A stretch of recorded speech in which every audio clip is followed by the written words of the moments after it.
আমি দাড়ি রাখি, এটা আমার স্ত্রী পছন্দ করে না, এক্ষেত্রে আমার করণীয় কি?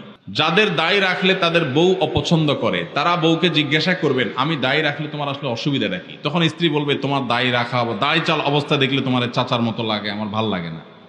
এটা তো বলবে যে তোমার মুখে দাড়ি থাকলে আমার কাছে ভাল লাগে না, হুজুর হুজুর লাগে, চাচা চাচা লাগে। এটা যদি বউ বলে, তখন বউকে বলবেন, ঠিক আছে, তোমার ভালো লাগে না, এটার প্রতি শ্রদ্ধা রেখে আমি দাড়ি চেঁচে ফেলবো, শেভ করে ফেলবো। তবে সেই সাথে আমারও একটা কথা আছে, তোমার মাথার এই যে এত লম্বা লম্বা চুল আমার একদম ভাল লাগে না, আমার মন চায় তুমি এগুলো সব চেঁচে একদম ফুল গোলালোর মতো হয়ে যাও, আমার এটা খুব ভালো লাগে। আপনি যখন এটা বলবেন, আপনার স্ত্রী যিনি দাড়ি পছন্দ করছেন না, তিনি তখন আপনাকে যেটা রিপ্লাই দিবে সেটা হলো, তিনি বলবেন, তোমার আসলে ডাক্তার দেখানো উচিত, তোমার মাথার সমস্যা হয়ে গেছে। মেয়েদের মাথার চুল আবার কেউ অপছন্দ করে? তখন আপনি বলবেন, এই কথাটাই আমি বলতে চাইছিলাম আগে। এই যে মাথায় সমস্যা হওয়ার কথা আপনি আমাকে বললেন না, এই কথাটাই আমি বলতে চাইছিলাম, মায়ের ভয়ে বলি নেই। আল্লাহ তাআলা দাড়ি আমার মুখে গজাইছেন, আপনার মুখে তো গজান নাই। আপনি মেয়ে মানুষ, আপনার মুখে তো গজায় নাই। নখ আমারটাও বড় হয়, আপনারটাও বড় হয়।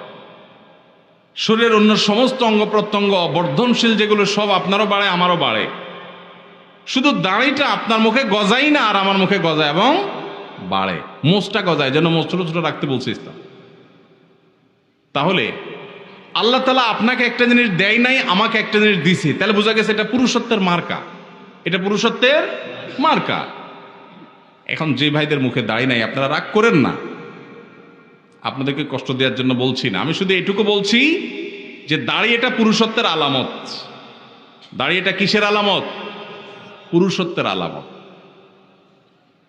কারণ আল্লাহ তাআলা নারীকে দাড়ি দিছেন, পুরা বডির মধ্যে দেখবেন এই একটা জিনিসই মহিলাদের নাই, আপনার আছে, দাড়ি আর মোচ। দাড়ি আর গোঁফ ছাড়া সবকিছুই তাদেরও আছে, আমাদেরও আছে, কিন্তু এই জিনিসটা আল্লাহ তাআলা আমাদেরকে দিয়েছে, তাহলে এটা আমাদের একটা মার্কা। এখন এই মার্কা যদি কেউ পরিবর্তন করে ফেলতে বলে, এটা তো মানা যায় না। এটা কি মানা যায়? কোনো মহিলার কাছে যদি পুরুষের দাড়ি ভালো না লাগে, তাহলে এইটা কি আসলে মহিলা নাকি হিজড়া? এইটা নিয়ে প্রশ্ন তোলার সুযোগ আছে, এটা নিয়ে প্রশ্ন তোলার সুযোগ আছে।